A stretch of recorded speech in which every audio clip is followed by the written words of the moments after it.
இந்த வீடியோக்குள்ள போறதுக்கு முன்னாடி நம்ம சேனலை சப்ஸ்கிரைப் பண்ணாதவங்க சப்ஸ்கிரைப் பண்ணிடுங்க. பக்கத்துல இருக்க பெல் பட்டனையும் கிளிக் பண்ணிக்கோங்க. வாங்க வீடியோக்குள்ள போகலாம். தமிழ் சினிமால முன்னணி நடிகையா வலம் வந்தவங்க தான் நடிகை சமீரா ரெட்டி. பல ரசிகர்களோட மனசை வெகுவா கவர்ந்து சினிமாவில் தனக்கென ஒரு இடத்தை பிடிச்சு இளைஞர்களோட கனவு கண்ணியா வலம் வந்தவங்க.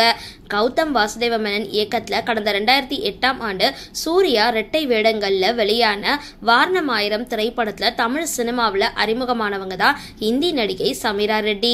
அந்த திரைப்படத்தை தொடர்ந்து இவங்க பல திரைப்படங்களை நடிச்சிருந்தாலும் எந்த படங்களும் அந்த அளவுக்கு ரீச் கொடுக்கல.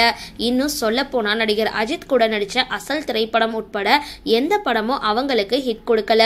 தமிழ் மட்டும் இல்லாம தெலுங்கு மற்றும் ஹிந்தி உள்ளிட்ட பல மொழி படங்கள்லயும் பேன் இந்தியா நடிகையா வலம் வந்தவங்க சமீரா ரெட்டி.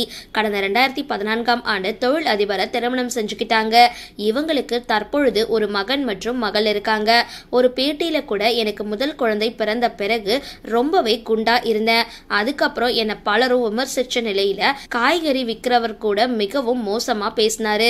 அப்போ நான் வீட்டை விட்டு வெளியே கூட வரமாட்டேன். பத்திரிகையாளர்கள் யாரையும் போட்டோ எடுக்க விட மாட்டேன். அந்த அளவுக்கு இந்த சமூகம் எனக்கு மோசமான அனுபவத்தை என் வாழ்க்கையில கொடுத்திருந்தது அப்படின்னு சோகமான சம்பவத்தை அவங்க பகிர்ந்துகிட்டாங்க. இந்த நிலையில தற்பொழுது வெளியாகி இருக்கிற இந்த புகைப்படத்தை பார்த்த பலரும் சமீரா ரெட்டிக்கு இவ்வளவு பெரிய மகனா அப்படின்னு கமெண்ட்களை பதிவு செஞ்சுட்டு வராங்க. சரி, இந்த வீடியோ பத்தின உங்களோட கருத்துக்களை கீழே கமெண்ட் பாக்ஸ்ல போஸ்ட் பண்ணுங்க. வீடியோ பிடிச்சிருந்தா லைக் பண்ணுங்க, ஷேர் பண்ணுங்க, மறக்காம டிபி காபி சேனலை சப்ஸ்கிரைப் பண்ணுங்க.